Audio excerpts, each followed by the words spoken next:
Mummy બોલો બેટા, જય શ્રી કૃષ્ણ, જય આજ્ઞા મહારાજ, જય દ્વારકાધીશ, હર હર મહાદેવ. કેમ છો બધા મિત્રો? મજામાં? સ્વાગત છે તમારું અમારા મિની બ્લોગમાં. આવી જાઓ મિત્રો, ચા અને વઘારેલી રોટલી ખાઓ. ચા અને વઘારેલી રોટલી ગોળ ગોળ આપણી ભાષામાં કહીએ અમારું અરે શ્યામે શામને નાવાનું બાકી હો, બાકી હજી નાવા જેવું. આજથી સ્કૂલ ચાલુ થાય એટલે તમે એને જવાનું કહો એટલે એને જવું નહીં, એનું બધું બે ચાલે ચાલે. ઇન્ટરનેશનલ સ્કૂલમાં ભણીને એમ કોઈ કચરો વાળાવશે. પાછું કોઈ કચરો બચરો ના વાળા જય આજ્ઞા મહારાજ. ગોમ ગોળું હ જય કે મહારાજ.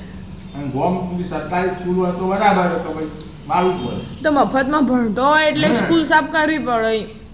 હું તો આજે આપણે બીજું અમને શું હોય તો બધું કમ્પ્લીટ જ હોય. કોઈ ફી આટલી ઊંચી લેતા કચરો વળાવો ને તો કેસ થઈ જાય સ્કૂલ. ના કશું કરાય. એમ નહીં, આ તો કહું કચરો બચરો છોકરો ભાઈ વળાવો. સરકારી સ્કૂલોમાં તો પહેલા કશું હોય ના, કોઈ વાળવાવાળી માસી એવું બધું કશું ના હોય. હા અને હવે સરકારી સ્કૂલમાં બધું એવું થઈ હા તે હવે સારું થઈ ગયું. આપણે તો પહેલા 20 વર્ષ 25 વર્ષ પહેલાની વાત કરીએ. હવે તો બધું સારું જ હોય. આપણે સ્કૂલો થઈ ગઈ હવે હવે તો પગાર જ કેટલા ઊંચા હોય. ઇન્ટરનેશનલની ટક્કર મારે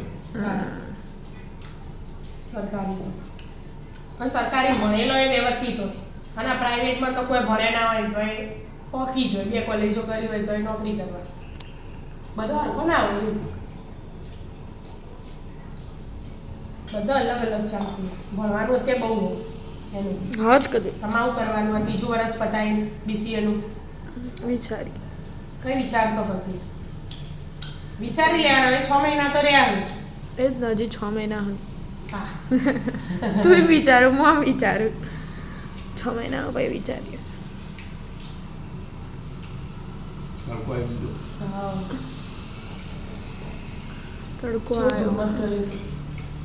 રોડે દેખાતા જરા નથી. દોડું ધપ થઈ ગયું. કશું દેખાય ના, બાજુ ગાડી જઈને અડી જાય ને તારા ખબર પડે કે બાજુ ગાડી આવી. હા ઓકે એટલું. હા તો ગોમથી સુરત નીકળ્યા ને તો એ બીક લાગે.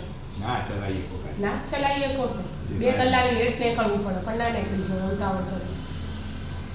હા ચા પીવું. હા રાધે રાધે.